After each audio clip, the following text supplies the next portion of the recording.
నమస్తే అండి. శ్రీ గురుభ్యో నమః. శ్రీమాత్రే నమః.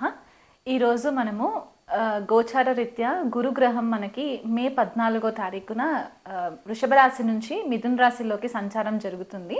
సో ఆ సంచారంలో మనకి ఏ రాశుల వాళ్ళకి ఎలాంటి ఫలితాలు ఉంటాయనే విశ్లేషణ చేద్దాము. సో ద్వాదశ రాశుల వాళ్ళకి గురు గోచార ఫలితాలని ఈ వీడియోలో తెలుసుకునే ప్రయత్నం చేద్దాము.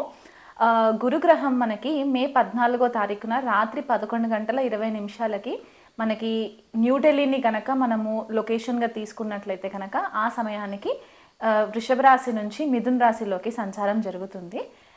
మే 14వ తారీఖు నుంచి కూడా అక్టోబర్ 18వ తారీఖు వరకు కూడా మిథున రాశిలో సంచారం జరిగి 18వ తారీఖు అక్టోబర్లో కర్కాటక రాశిలోకి వక్రిగతిలో ట్రాన్సిషన్ జరుగుతుందన్నమాట. సో అక్టోబర్ 18 నుంచి డిసెంబర్ 5వ తారీఖు వరకు కూడా గురువు కర్కాటక రాశిలో వక్రిగతిలో సంచారం జరిగి డిసెంబర్ 5వ తారీఖున మళ్ళీ డైరెక్ట్ మోషన్లోకి వచ్చిన తర్వాత నెక్స్ట్ ఇయర్ అంటే 2026 జూన్ 2వ తారీఖు వరకు కూడా గురువు మనకి మిథున రాశిలో సంచారంలో ఉంటుంది. అంటే దాదాపుగా ఒక 2 రాశులని మనకి ఈ ఇయర్ కవర్ చేస్తారనమాట. అండ్ ఇది మనకి అతిచారి అని కూడా చెప్తారు. ఈ సంవత్సరం గురువు అతిచారి అంటే చాలా ఫాస్ట్ మూవ్మెంట్ ఉంటుందన్నమాట. సో గురువు మనకి జనరల్గా ఏమనుకుంటామంటే జీవకారక గ్రహము అని చెప్పేసి అనుకుంటూ ఉంటాం అనమాట. ఎందుకంటే గురువు చాలా మంచి ఫలితాలు ఇస్తారు, శుభగ్రహము. మనకి ఏ ఆస్పీషియస్ ఫంక్షన్స్ చేసుకోవాలనుకున్నా కూడా గురుబలం చూసిన తర్వాతే మనము క్యాలిక్యులేషన్స్లోకి తీసుకునే ప్రయత్నం చేస్తూ ఉంటాం అన్నమాట. జీవకారక అంటే మనకి ఏదైతే ఆక్సిజన్ మనకి సప్లై అవుతుందో దీనికి గురువే కారణం అవుతారు. మనకి ప్రాపర్ ఎథిక్స్ నేర్పించడానికి మన మారల్స్, వాల్యూస్ ఇవన్నీ కూడా గురుగ్రహం నుంచే వస్తాయి. మనకి గురువుల యొక్క బ్లెస్సింగ్స్ ఉన్నాయా లేదా, లేకపోతే దైవబలం ఉన్నదా లేదా అనేది కూడా మనకి జన్మజాతకంలో గురుగ్రహాన్ని పొజిషన్ని బట్టి మనకి తెలుసుకుంటాం అన్నమాట. గురువు మనకి విద్యాకారకుడు కూడా అనమాట. అంటే మనకి విద్యకి సంబంధించిన మెయిన్ గ్రహం గురుగ్రహం అయిపోతారు. కాబట్టి ఒక జీవికి వీళ్ళు ఏ లెవెల్ వరకు ఎడ్యుకేషన్లో వీళ్ళు రాణించగలరు అనే ఒక విశ్లేషణ చేయడానికి కూడా మనకి గురుగ్రహం ఒక క్యాలిక్యులేషన్ తీసుకోవడం అనేది ఇంపార్టెంట్ అయిపోతుంది. అది కాకుండా పుత్రకారకుడు అంటే మనకి పిల్లల కోసం మనం ఏదైతే మెయిన్ గ్రహాన్ని చూస్తామో గురువుని మనము కన్సిడరేషన్లోకి తీసుకుంటాము. కొన్ని క్లాసిక్స్ మనకి ఏం చెప్తాయంటే ధనకారకుడు కూడా గురువు అని చెప్తూ ఉంటారు. ఎందుకంటే ధనస్థానానికి గురువు కూడా ఒక రకంగా ఆధిపత్యం వహిస్తారు. కాబట్టి అన్ని శుభకార్యాలకి మనకి ఏదైతే మన లైఫ్లో జరగవలసిన శుభ ఫలితాలకన్నిటికీ కూడా గురుగ్రహం చాలా ఇంపార్టెంట్ అయిపోతుందన్నమాట. సో అలాంటి గురుగ్రహం యొక్క సంచారము ఈ ద్వాదశ రాశుల పైన చాలా ఎఫెక్ట్స్ ఉంటాయి. కాబట్టి అది ఎలా ఉండబోతుందనే విశ్లేషణ నేను చేస్తాను. ఇది మిథున రాశి. మిథున రాశి వాళ్ళకి గురు గోచారము ఎలా ఉండబోతుందో చూద్దామండి. మిథున రాశి వాళ్ళకి జన్మంలోకే గురువు సంచారం అంటే మిథున రాశి కానివ్వండి, మిథున లగ్నం కానివ్వండి. సో ఇక్కడ గురువు జన్మంలోకి వచ్చినప్పుడు ఏంటంటే లగ్నంలో ట్రాన్సిట్ పంచమ స్థానాన్ని చూస్తారు, భాగ్యస్థానాన్ని చూస్తారు. అండ్ మిథున రాశి వాళ్ళకి సప్తమ స్థానాన్ని, దశమ స్థానాన్ని గురువు నైసర్గికంగా రూల్ చేస్తారు. కాబట్టి మిథున రాశి వాళ్ళకి జనరల్గా గురువు బాధక గ్రహంగా మనము కన్సిడరేషన్లోకి తీసుకోవచ్చు. కాకపోతే జన్మంలో గురువు సంచారము అందులో 2 మెయిన్ త్రికోణాస్ని రూల్ చేస్తా ఆ వీక్షణ పడుతుంది. కాబట్టి పంచమ వీక్షణ అండ్ భాగ్యస్థానం పైన కూడా వీక్షణ పడుతుంది. కాబట్టి ఈ మిథున రాశి వాళ్ళకి ఏమవుతుందంటే ఇది వరకు చాలా చికాకుల పరిస్థితుల్లో ఉన్న మిథున రాశి వాళ్ళకి ఇప్పుడు ఒక కొత్త ఊరట వస్తుంది అనమాట. ఒక కొత్త ఎనర్జీని వాళ్ళు ఫీల్ అవుతున్న రకంగా వాళ్ళకి కనిపిస్తూ ఉంటుంది. ఎటు చూసినా కూడా వీళ్ళకి అంత పాజిటివిటీ కనిపించడము, ఏదో ఒక కొత్తదనము లాగా వీళ్ళకి అనిపించడము అనే పరిస్థితులు అయితే గురువు గోచారం వల్ల కనిపిస్తూ ఉంటుంది.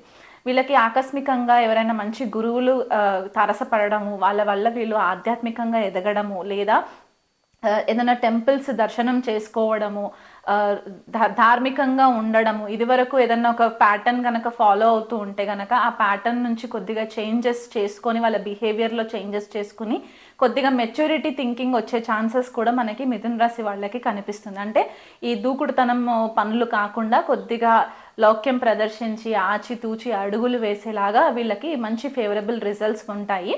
అలాగే వీళ్ళకి ఎవరైనా సరే మిథున రాశి వాళ్ళు హయ్యర్ స్టడీస్ అంటే ఏదైనా ఎక్కువ స్థాయిలో ఉన్న స్టడీస్ ఏదైనా చేసుకోవాలి అని అనుకుంటే కనుక, అంటే ఇప్పుడు డిగ్రీ కంప్లీట్ అయిపోయిన తర్వాత నేను ఇంకా బెటర్గా కెరియర్లో క్లిక్ అవ్వాలి అని అనుకుంటున్నాను కాబట్టి నాకు ఎడ్యుకేషన్ పరంగా నాకు హెల్ప్ అవ్వాలి అని అనుకున్న వాళ్ళు ఎవరైతే మిథున రాశి వాళ్ళు ఉంటారో వాళ్ళు ఏదైనా ఒక స్కిల్స్ నేర్చుకునే అవకాశం అయితే ఖచ్చితంగా కనిపిస్తుంది. అది వీళ్ళు ఇండియన్ యూనివర్సిటీస్తో చేస్తారా లేకపోతే ఫారెన్ యూనివర్సిటీస్తో చేస్తారా అనేది కూడా వాళ్ళ వ్యక్తిగత జన్మజాతకాన్ని బట్టి కూడా మనము విశ్లేషణ చేసుకోవచ్చు. కాకపోతే న్యూ స్కిల్స్ నేర్చుకోవడం అనేది మాత్రం మనకి మిథున రాశి వాళ్ళకి చాలా క్లియర్గా కనిపిస్తుంది. మిథున రాశి వాళ్ళ పిల్లల పైన కూడా ఎక్కువ ఫోకస్ పెట్టే దాఖలాలు కనిపిస్తున్నాయి. ఎందుకంటే పంచమ స్థానము మనకి పుత్రస్థానం లాగా కూడా మనం చెప్పుకుంటూ ఉంటాం కాబట్టి పిల్లల విషయంలో చాలా కేర్ తీసుకుంటారు. వాళ్ళ ఎడ్యుకేషన్ విషయంలో కూడా దగ్గరుండి అన్ని విషయాలు చూసుకునే ప్రయత్నం చేస్తూ ఉంటారు. నెగ్లిజెన్సీ ఉండదు. వేకుజామునే నిద్రలేవడము, పూజారాధనలో ఉండడము, ఇలాంటివి కూడా చాలా కొత్త కొత్త టెక్నిక్స్ అన్నీ కూడా మిథున రాశి వాళ్ళు ఫాలో అయ్యే ఛాన్సెస్ కనిపిస్తున్నాయి.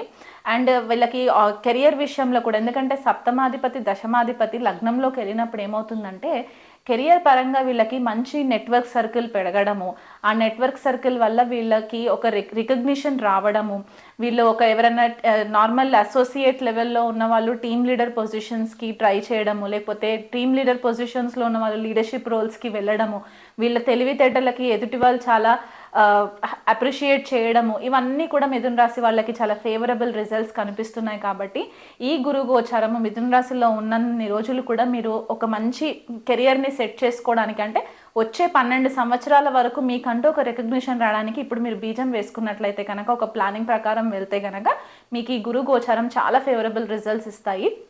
కాకపోతే ఇక్కడ ఒక చిన్న ప్రాబ్లం ఏముంటుందంటే, ఎప్పుడైతే లగ్నంలోకి గురు సంచారం జరుగుతుందో గురువు ఎక్కడ కూర్చుంటే అక్కడ వృద్ధి చెందుతాడు. కాబట్టి మీకు లగ్నం అంటే మన బాడీ, ఫిజికల్ బాడీని కూడా మనం రిప్రజెంట్ చేస్తాం కాబట్టి కొద్దిగా బరువు పెరిగే ఛాన్సెస్ కనిపిస్తూ ఉంటాయి. అంటే ఎక్కువ హ్యాపీగా ఉన్నప్పుడు మనం జనరల్గా బరువు పెరుగుతూ ఉంటాం కదా, ఆ విషయంలో అనమాట. ఓవర్ ఈటింగ్ కూడా కొద్దిగా కనిపిస్తూ ఉంటుంది. కొద్దిగా ఈ నెయ్యి వస్తువులు, స్వీట్స్ ఇవన్నీ కొద్దిగా అవాయిడ్ చేస్తూ ఉండండి వీలైనంత మట్టుకు.